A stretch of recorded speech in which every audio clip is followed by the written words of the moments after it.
Valérie, je te laisse la parole, peut-être sur l'annonce du diagnostic. Enfin, voilà, j'en sais rien, mais c'était une idée que je te soumets. Tu m'imposes. Alors, bon, évidemment, on a entendu beaucoup parler de la loi. J'ai du mal, alors moi je suis médecin gériatre, mais j'ai du mal à voir comment la loi vient nous aider dans tout ça au regard de l'application, parce que j'entends bien que dans les textes, c'est merveilleux.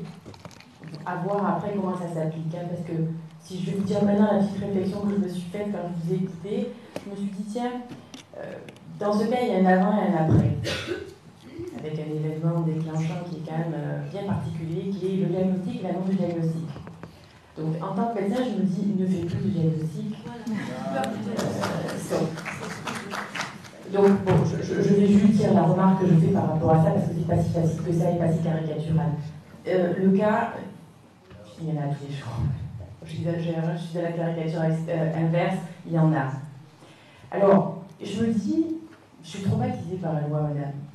Et je me dis, quand j'ai entendu ça, j'ai dit, bon, effectivement, un avant, un après, une rupture, un bouleversement, quelque chose qui dépasse complètement l'intéressé. Alors vous allez dire, oui, un bouleversement, en général, ça dépasse l'intéressé. Et là, ça le dépasse quand même sacrément, puisque on ne donne pas sa parole, il n'existe plus. On parle de lui, alors certes, c'est Monsieur B, puis après, c'est un malade d'Alzheimer. D'où, d'accord, annonçons, disons, faisons des diagnostics, mais ça ne peut pas, pas tant que ça. Même maintenant, on ne sait pas.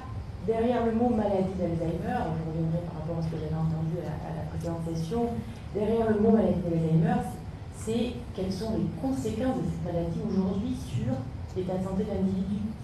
On a entendu parler ce matin de la classification internationale du fonctionnement humain, c'est là-dedans qu'on devrait aller. Alors il y a les diagnosticiens, qui disent c'est une maladie d'Alzheimer ou c'est une autre maladie dégénérative, puis il y a tous les autres, il y a tous ceux qui s'occupent au quotidien, qui doivent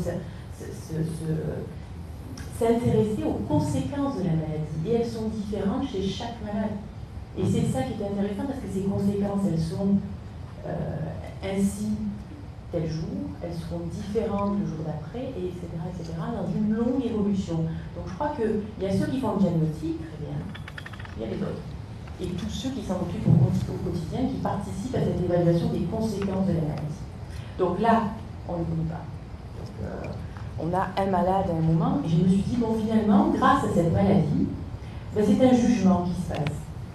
C'est un jugement. Ben, encore une fois, hein, c'est un cauchemar pour moi, tout ça. Hein. Et alors, ce jugement, bon, on va dire que là, on le voit, peut-être que c'est bien terminé, parce que peut-être que grâce à la maladie, on a enlevé des mains d'une compagne maltraitante.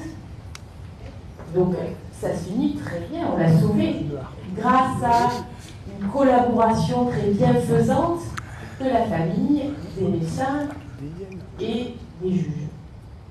Mais il y a l'autre éventualité, c'est que ce pauvre homme, on l'a condamné, et c'est lui qu'on a condamné, c'est pas la dame qui était suspectée d'eux.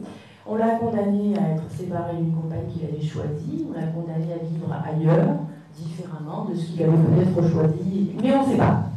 Hein, on ne sait pas, mais en tout cas, quoi qu'il arrive, c'est deux choses très très extrêmes, et on l'a condamné grâce à, alors, comment je pourrais dire, une complicité un peu plus malsaine quand même. Famille, juge et médecin. Alors, encore une fois, on l'avait écouté. Je croyais que lorsqu'on était jugé, on écoutait celui qui était jugé. Alors, c'est en ce sens hein, que je dis que voilà, c'est tombé, il y a, on n'écoute pas, on décide que la décision, dans la deuxième partie, elle est quand même validée, alors on m'expliquerait, hein, parce que moi je suis une spécialiste de tout ça, mais elle semble être validée par la loi quand même. Alors est-ce qu'on peut revenir en arrière? C'est la question que je me posais. Il y a un curateur, alors il y a une curatelle renforcée. La question que je me posais, c'est est-ce qu'au moment, parce que la famille, je vais en reparler très très rapidement dans le troisième point que je voulais évoquer, donc il y a un curateur renforcé qui arrive, est-ce que, si c'était un étranger à la famille par exemple, est-ce qu'il pourrait revenir en arrière et dire, tiens, moi j'aimerais bien interroger, poser des questions à ce malade, aller voir son ex-compagne, pas pour juger, je ne sais pas. Est-ce qu'il y a un retour en arrière? On a parlé ce matin, hein. On avance, est-ce qu'on peut revenir en arrière? Voilà, ah, c'est magnifique, ça me rassure. Voilà, bon, c'est juste une question que je me posais comme ça. Donc, cet homme, voilà, hein, il a été jugé au travers de sa maladie, pas de ce qu'il était, et pas des conséquences de la maladie sur lui, jugé sans dire quoi que ce soit. Alors la famille, alors voilà, on a envie de dire, quelle horreur, on a envie vite fait comme ça, après on réfléchit. Famille, plus les juges, terrible. Mais quand même, je crois que là, on a toute la responsabilité. Alors moi, en tant que médecin, je me sens très responsable.